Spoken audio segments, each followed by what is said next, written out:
make sure that you're ready for the tsunami of work that's going to come your way. Great. Hi everyone, my name is Amit and today I have Mr. Cornelius and Sarita Brown with me. They are one of my clients and we've been working together for the last 35 days. And in the last 35 days, they've done almost $9,500 in terms of jobs booked and revenue for their carpet cleaning business. But before we get into that, if you could, introduce yourself, sir, and if you could introduce yourself, ma'am, and tell us a little bit about yourself, what you've been doing before you getting into carpet cleaning. We could start from there. Okay. Well, I'm Cornelius Thomas with C. Thomas Cleaning Service, and I'm Sarita Brown with C. Thomas Cleaning Service.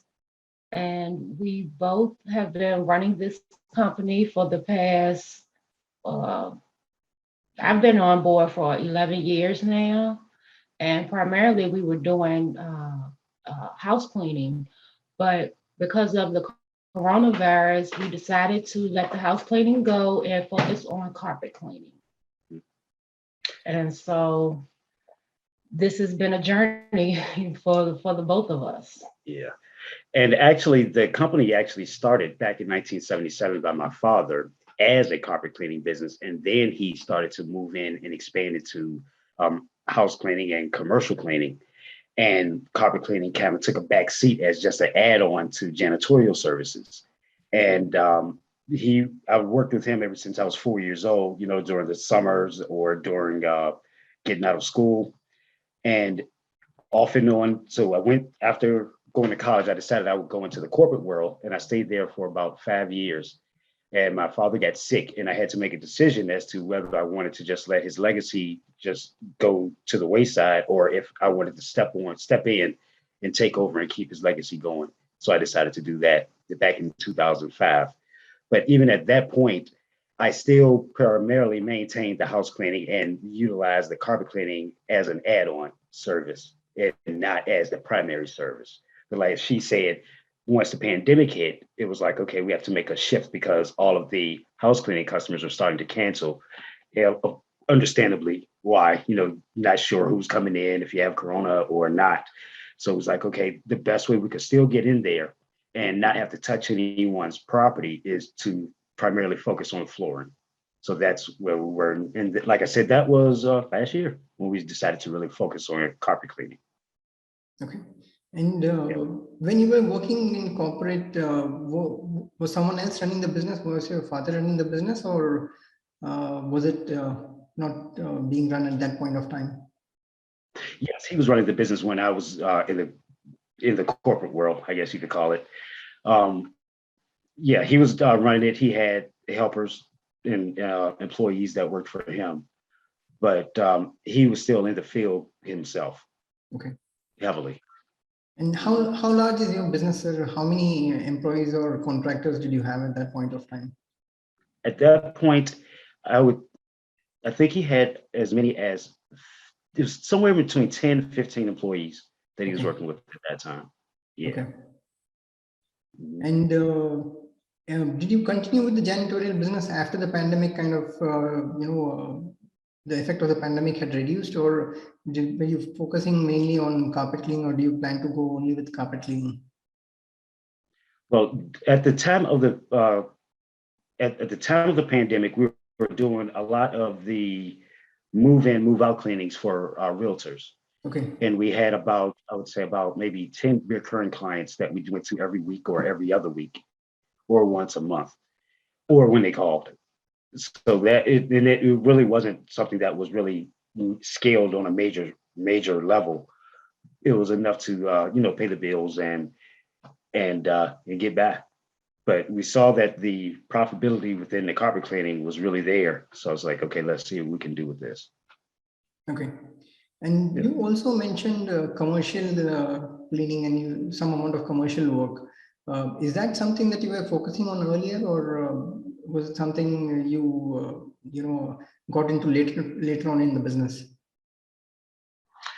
It was always there, where we would have a contract and say the contract would expire. Mm-hmm.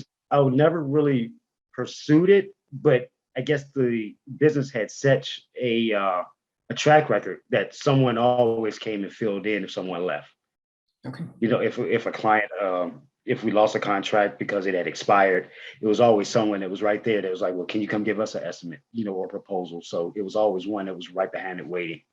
So as far as any type of marketing, we got registered with what was it, EVA? So a lot of times there's a board that you could go to for state government contracts. So we would Okay. utilize those and sometimes to submit proposals, but you had so many people that were submitting proposals, they came in, you know, far and few in between. Okay. Okay. Let me step back a little bit, and I also wanted to ask you, how do you think the business has changed? You said it's been there since 1977, and you know, it's almost like a generational business at this point of time. And you've been working in the business since you were, you know, almost a kid. So how have you seen the business changing since the time you started, you know, in the business to the way that things are being run nowadays? Um, I'm going to say the major change would be technology, the use of technology. Um, Even something as far as accounting, my dad, everything was like pen and paper. Yes. So one of the things that I did was to institute an accounting system, QuickBooks, because he had no idea. The scheduling, um, and better products. A lot of the products now are more green or eco-friendly, whereas before it was throw anything that you can find at it and see what happens. And now it's a lot more scientific, I would say. Okay. And in terms of the cleaning itself, you know, do you see any change that's come about in the way the actual cleaning is being done, you know, compared to the way it was being done 20, 30 years ago? Mm, like I said, it was just, I would say it's just knowing the products that you're using more so now. Okay. Um, but as far as the techniques, a lot of the techniques remain the same. Okay. If it's not broke, don't fix it type mentality. Yeah. Um, can you think of anything else that you would say was different than the way it was before? Um, I know with carpet cleaning, it's a lot different because back then it was shampooing carpets. Yes. You're leaving a lot of residue on the floors. You didn't really have anything. You didn't know anything about rinsing, you know, spotting. So that's definitely changed within the floor carpet cleaning. Okay. Okay. Yeah, Um, and do you, knowing your and equipment pHs. has gotten better, Yeah, and like the equipment. wand alone. Hmm. okay. And do you remember what kind of investment you had to put into the business, or you know, when your father started out, what kind of investment he made into the business? And when you took over again after you left the corporate job, what kind of investment did you have to make in the business when you wanted to take it, you know, off the ground? Well, I know that his initial investment was he started the business with a $5,000 loan from the bank. Okay. And so at that point in 2005, when I stepped in, I had been working with him on a part-time basis. So a lot of the customers were aware of,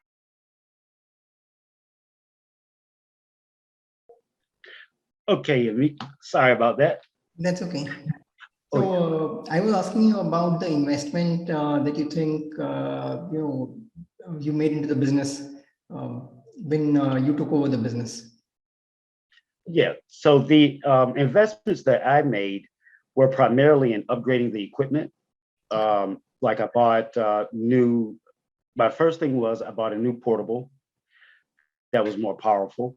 Um, and what else did I do? That was pretty much it for a good while. What new equipment and signing up with the vendors, because that's how we were able to get uh, those jobs like with With Eva. even yeah, and getting it's not incorporated. What is the word I'm looking for? Signing up with that service, or it's not a service, it's a government agency certification. That's what it is. It's being SWAM certified. That's what we did. So I got SWAM certified. So that was a less than $500 investment. So because I kind of stepped into something that was already running, it really didn't require me to have a lot of out of pocket expenses. Okay. And do you use a portable or do you use a truck mount now? We use a truck mount now. Okay. Yeah. Okay. Yeah, so we use both. Like if we run into anywhere that's maybe like a high rise, third floor or above, we'll have the portable with us to make sure we can get the job done. Or maybe apartment with an elevator. Yeah. Mhm. And You can speak up. 'Cause speak up. Yeah, and talk to him. Yeah. Okay. and how are you marketing your business so far? Uh, Before we were utilizing Home Advisors, Angie List, Goldsmith. Can you think of anything else that we were using? Yeah. Yelp, Google, and a lot of those were pretty expensive. We had tried Facebook in the past, and that was right before the pandemic.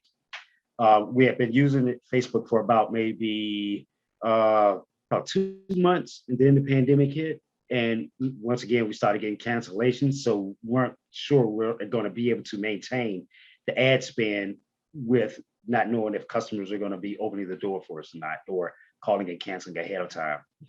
So we kind of just played it by ear for about 8 months, I guess you could say, before I reached out and found you, because it was like, okay, it's time to really get back on the horse. And got to tell you, once we connected with you, it was a world of difference immediately. And when I say immediately, I mean you set the expectations where it was going to take a while for the algorithm to learn what we were doing, but we started getting immediate results within hours from you going live. Okay. It was like, I think within 3 hours, 10 leads came through that same day that we went live. And we were doing it before, the agency was promising us maybe 40 leads a month. Okay. Yeah. Right. And you mentioned you would try things like Thumbtack, Angie's List, and things like that. How did they work out for you? Did you pay for any of those services, or were they always free? Did you use the free versions? No, they were paid. Okay. And with Home Advisors, it started out okay until I learned what they were doing. And what I mean by that is if a lead comes through, you, no matter what you're doing, you had to stop what you're doing and you had to try and be the first person, the first contractor to contact that person, because they were selling that same lead to anywhere between 3 to 5 contractors. So if someone just simply got to the phone before you did, your chances of gaining that person as a customer diminished tremendously. So you almost had to respond within, say, 2 minutes of that lead coming through, and you had already paid for it, whether you got it or not. It was already, because it came through your phone, it was already paid for, and you stood no chance of getting the lead. So Okay. that was, yeah. Okay. And With Google, that was more Google. We did some Google paid ads for a while, okay. and they got really expensive. But we started to have some leads trickle in through organic Okay. without paying for anything. So Okay. How is Google Organic working for you? you said, how's Google? Organic working for you? Um, it's not something that you can place a budget on, because you never know when something is going to come through. Okay. It's not enough to even try to do projections with it, organically. Okay. If you're not paying, you're getting pushed down, Yes. on the map. So you're really relying on hoping that you have really great reviews, and people will go down far enough when they're looking for carpet cleaning to see those reviews. Yes. So it's like it does help with when you start paying for your Google ads, but at the same time, it's extremely expensive. Okay. And what are your top 2 or 3 services that you offer, sir? It would be carpet cleaning, hardwood floor cleaning, and tile and grout cleaning, and upholstery. Okay. So I guess that's 4 out. Okay. Yeah. And how's the business in terms of seasons? Is this a good season right now? And do you think winter is coming up? So how do you expect it to perform over the months? In the past, when the holidays come around, we tend to get busier. Okay. So I would say we've been around for so long. As I wouldn't say that it's seasonal because we did have some customers that from the past that would call periodically. Okay. So I mean, at this point, it's never been to the point that it is right now, where it's like it's 24 hours a day and it's nonstop. It's never been like that. Even when my father's running it. At his busiest point, when he had major contracts like Philip Morris and everything, it still was not uh, a constant source of new clients. Okay. It was if he was busy, it was because he was working on this one contract that he has to keep going to every day, or his problems that's arriving. But it was never the way that it is now, where uh, 20 leads a day, 30 leads a day. It's never been like this before, ever. Okay. And I know that you were very particular about having a bot, as part of the system, wherein the bot is answering the questions and things like that. And a lot of my clients, we've found that sometimes the bot is not as effective, and a lot of times we don't use the bot. So how have you found, the bot performing, for you, and what's your level of satisfaction with the performance of the bot? Well, with the bot, of course, because we have been using the bot before, I anticipated some of the glitches that were going to be there that you had mentioned, as far as it not having the correct response to a question that someone may come back in because that condition hadn't been set yet.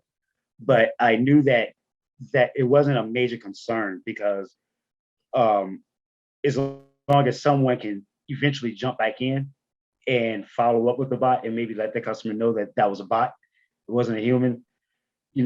Everyone seems to be totally understanding. I haven't experienced anyone that was frustrated, with the bot yet. So if they're fine with it, I'm okay with it, because we also put in some saved replies in the bot where we're able to say, okay, they asked about upholstery cleaning and that wasn't actually in there. So we'll just go in and say, these are the prices for upholstery cleaning. Or they may say, do you move furniture? And the bot's not set up to answer that question. So we have saved replies as to whether or not we move furniture. So it's working out pretty good for us, I would say. Okay. All right. How did you first hear about me, and what made you, approach me, sir? I was looking for someone that had experience with carpet cleaning advertising through Facebook. So I went through and compiled a list of about 7 people or 7 agencies. Okay. And I just did research. And when I saw the interviews or the testimonials on YouTube, and the people looked worn completely out from working so hard. One guy was like 7 days a week. And I knew no one is going to make that up. I was like, that's real. And I was right. He was not joking. It's really, it's like anything that most of the time when you see people doing a YouTube video, you really don't know if you can trust them. But when you have those testimonials backing you up, that really does help. It does. And like I said, you've exceeded my expectations. We had no idea that it would be like this. Okay. I can't say that enough. And did you have any concerns when we started, the process, when you started speaking with me? And I also have a lot of questions. I ask about your business, your finance and things like that. So did you have any concerns at any point of time about any of the, either in the process or either sending money overseas and things like that?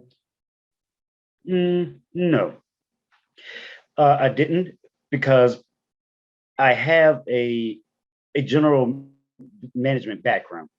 So from the marketing aspect, I understood why you were asking those questions, because if you don't have a benchmark, there's no way for you to know if you're performing well or not. So by me having that background, I knew why you were asking those questions, so it didn't concern me. And sending the money overseas, it was like, okay, we'll do it one time. If it don't work, it just doesn't work, but you got to try it. So Yeah, plus by using PayPal. yeah, Yes. PayPal was, that made it more secure also. Yes. Yeah. And do you Yeah. remember what goal you set when you were, filling out the form? What was your initial goal? And do you think do you know if you met those goals? I think that we can make those goals. I know that we didn't quite hit the goal that I'd said before, but if you add in what was actually booked, we Yes. did exceed that goal. And with the, like, say, 60-day goal Okay. of, say, I think I had like 12 something in there. Yes. I think that we can hit it. The only reason why we wouldn't be able to hit it may be because my body won't be able to sustain it. That would be the only reason. It's not because the work is not coming in. Okay.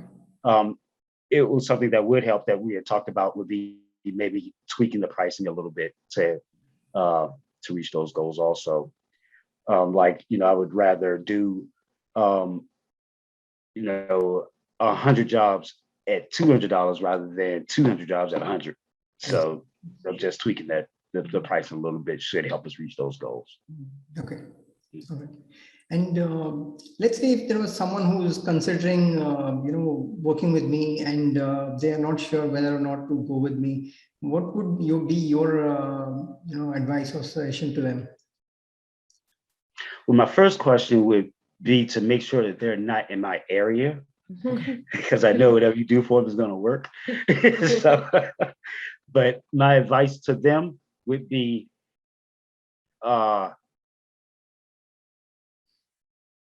you got to try it. And my advice to them would be, buckle up, because it's coming hard and it's coming fast. It's like, so if you're not ready, you don't want to hire me, because he's going to make sure that you got a lot of work coming through. So it's like, make sure that you're ready. That would be my advice. Make sure that you're ready for the tsunami of work that's going to come your way. And let's say if someone who's new to the industry, I see a lot of people who are new to the industry who keep joining the forums, and they ask a lot of questions.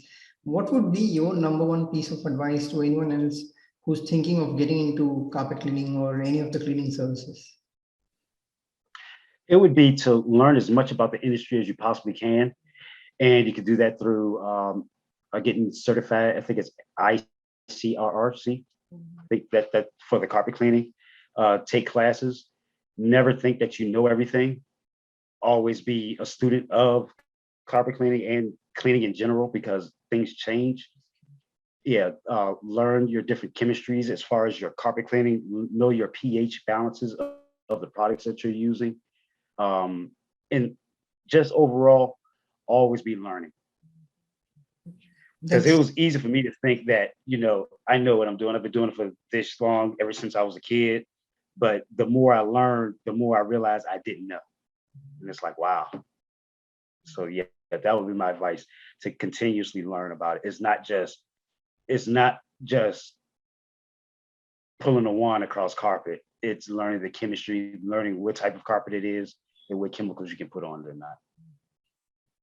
That's sound piece of advice for anyone else who's looking at joining the carpet cleaning industry. Those are the only questions I have for now, sir. At this point, I think we can, I'm going to stop the interview at this point. But if you would hold on, I can continue with the discussion that we had planned earlier. Okay. Yes. All right. Thank you, sir. Thank you for joining the call today. Thank you.